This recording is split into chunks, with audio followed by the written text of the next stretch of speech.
Hey, it's Brett, and you're watching Brett and Some Books. Today we are continuing The Cricket in Times Square by George Selden. This is Chapter 1, Tucker. A mouse was looking at Mario. The mouse's name was Tucker, and he was sitting in the opening of an abandoned drain pipe in the subway station at Times Square. The drain pipe was his home.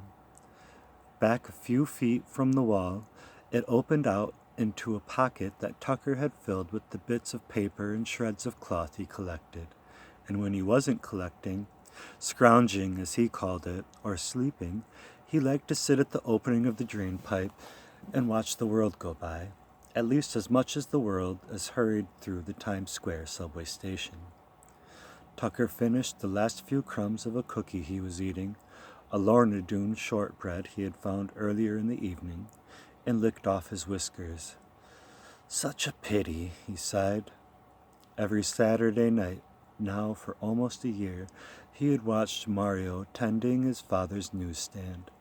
On weekdays, of course, the boy had to get to bed early, but over the weekends Papa Bellini let him take his part in helping out with the family business. Far into the night Mario waited. Papa hoped that by staying open as late as possible, his newsstand might get some of the business that would otherwise have gone to the larger stands, but there wasn't much business tonight. The poor kid might as well go home, murmured Tucker Mouse to himself. He looked around the station. The bustle of the day had long since subsided, and even the nighttime crowds, returning from theaters and movies, had vanished. Now and then a person or two would come down one of the many stairs that led from the street and dart through the station. But at this hour everyone was in a hurry to get to bed. On the lower level, the trains were running much less often. There would be a long stretch of silence, then the mounting roar as a string of cars approached Times Square. Then a pause while it let off old passengers and took on new ones. Finally, the rush of sound as it disappeared up the dark tunnel. And the hush fell again. There was an emptiness in the air. The whole station seemed to be waiting for the crowds of people it needed. Tucker Mouse looked back at Mario. He was sitting on a three-legged stool behind the counter of the newsstand. In front of him, all the magazines and newspapers were displayed as neatly as he knew how to make them. Papa Bellini had made the newsstand himself many years ago. The space inside was big enough for Mario, but Mama and Papa were cramped when they each took their turn.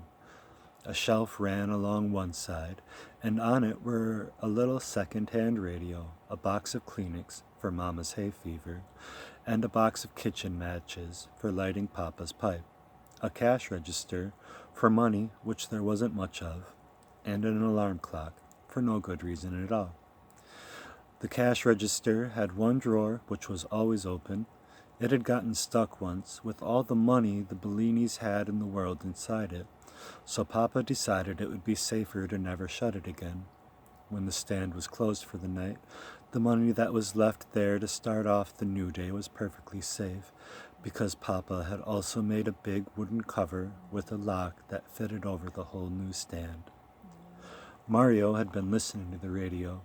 He switched it off. Way down the tracks, he could see the lights of the shuttle coming toward him. On the top level of the station, where the newsstand was, the only tracks were the ones on which the shuttle ran. The shuttle was a short train that went back and forth from Times Square to Grand Central Station, taking people from the subways on the west side of New York City over the lines to the east. Mario knew most of the conductors on the shuttle. They all liked him and came over to talk between trips. The shuttle screeched to a stop beside the newsstand, blowing a gust of hot air in front of it. Only 9 or 10 people got out. Tucker watched anxiously to see if any of them stopped to buy a paper. "All late papers," shouted Mario as they hurried by. "Magazines!" No one stopped. Hardly anyone even looked at him. Mario sank back on his stool. All evening he had only sold 15 papers and 4 magazines. In the drainpipe, Tucker Mouse, who had been keeping count too, sighed and scratched his ear. Mario's friend Paul, a conductor on the shuttle, came over to the stand. "Any luck?" he asked. "No," said Mario. "Maybe on the next train." "There's going to be less and less until morning," said Paul. Mario rested his chin on the palm of his hand. "I can't understand it," he said. "It's Saturday night, too. Even the Sunday papers aren't going." Paul leaned up against the newsstand. "You're up awfully late tonight," he said. And there is the drawing. That's Mario calling out for people to buy the papers. "Well, I can sleep on Sundays," said Mario. "Besides, school's out now. Mama and Papa are picking me up on the way home. They went to visit some friends. Saturday's the only chance they have." Over a loudspeaker came a voice saying, "Next train for Grand Central, track 2.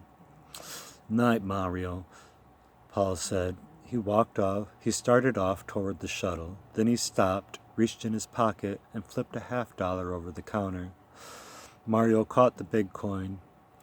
"I'll take a Sunday Times," said Paul, and picked up the paper. "Hey, wait," Mario called after him. "It's only 25 cents. You got a quarter coming." But Paul was already in the car. The door slid closed. He smiled and waved through the window. With a lurch, the shuttle moved off, its lights glimmering away through the darkness. Tucker Mouse smiled too. He liked Paul. In fact, he liked anyone who was nice to Mario. But it was late now, time to crawl back to his comfortable niche in the wall and go to sleep. Even a mouse who lives in the subway station in Times Square has to sleep sometimes. And Tucker had a big day planned for tomorrow, collecting things for his home and snapping up bits of food that fell from the lunch counters all over the station. He was just about to turn into the drain pipe when he heard a very strange sound. Now Tucker Mouse had heard most of all the sounds that can be heard in New York City. He had heard the rumble of subway trains and the shriek of their iron wheels when they go around a corner.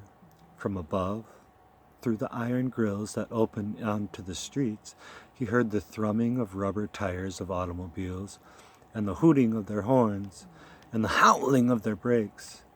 And he heard the babble of voices when the station was full of human beings, and the barking of dogs that some of them had on leashes.